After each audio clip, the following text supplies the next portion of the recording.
Obama spoke a little bit of Indonesian. I know the human being and fish can coexist peacefully. A little Spanish. Bill Clinton knew German, but did you know that both Grant and Theodore Roosevelt also spoke a language other than English? It's an indigenous pidgin language from North America. A little language called Chinook Jargon.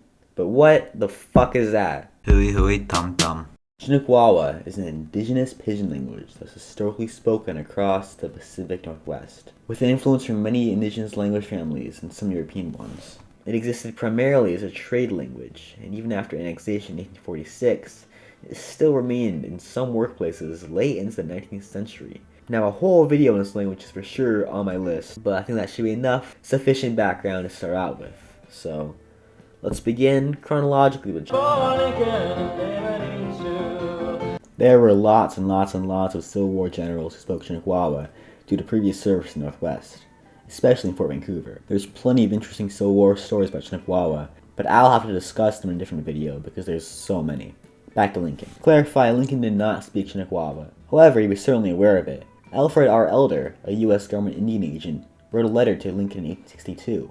But unfortunately, it's in cursive, and I'm a privileged youth, and I don't know any cursive, so quoting from Dave Robertson's transcription, upon the subject of drinking whiskey, or lum as the Indians called it seemed to produce great excitement among them. They commenced talking in the native tongue with great vehemence. After they were through, their speaker approached me and asked me if I knew Mr. Simons. I told him I've never seen him. Well, says he, Mr. Simons was the first man who taught us to drink whiskey. He was a Boston Tyee, that is, a federal officer, and all Tyees drink whiskey. Therefore, we have a right to drink too.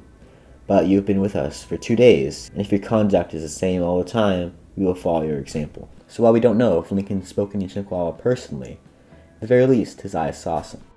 To be frank, Ulysses Grant is the only president you could say pretty confidently spoke Chinuk Wawa to some important degree. There's no contemporary sources that specifically say Grant spoke jargon, but in general, Horace Porter's Campaigning with Grant, pages 366 through 367, describe Grant as knowing a great deal of Chinook, enough to be able to understand a joke in Chinook jargon. Also, he served at Fort Vancouver for a period of time, frequently interacting with natives. So, good enough for me. East and west they come, Roosevelt the cry. In Teddy Roosevelt's book, The Wilderness Hunter, an account of the big game of the United States and its chase with horse, hound, and rifle, Volume 1, Roosevelt says that he used Chinuk Wawa with his indigenous guide in the Kootenays. Right there, he says Boston, Siwash, and himself claims that he spoke a little bit of Wawa. Right there. It was probably really shitty settler Wawa, but, you know, it's something. There was actually one other time in which Roosevelt and Wawa crossed paths. In 1906, when he was president, he visited Aberdeen, Washington, and was given a restaurant menu that was in Chinook jargon. There isn't anything else about this interaction, though, so we don't know whether or not he could read it. Oh yeah, and also his vice president, Taft, who, by the way, didn't know he actually got stuck in the White House bathtub one time. That's insane. He was invited to come to Seattle by the Seattle Press Club in a letter that was in Chinook jargon, but there's no evidence that he actually read this, so. That's pretty much it. One time Truman was spoken to in Chinuk Wawa when he was visiting Slilo. That's the last instance of any U.S. president to ever have heard Chinuk Wawa. Herbert Hoover might have, because he lived in Oregon for a while when he was a kid, but there's no evidence of that. And regardless, it didn't really matter if him did. Every single one of these dudes either did jack shit or actively harm native rights by a lot. You know, just some cool facts I liked, and I hope you like them too.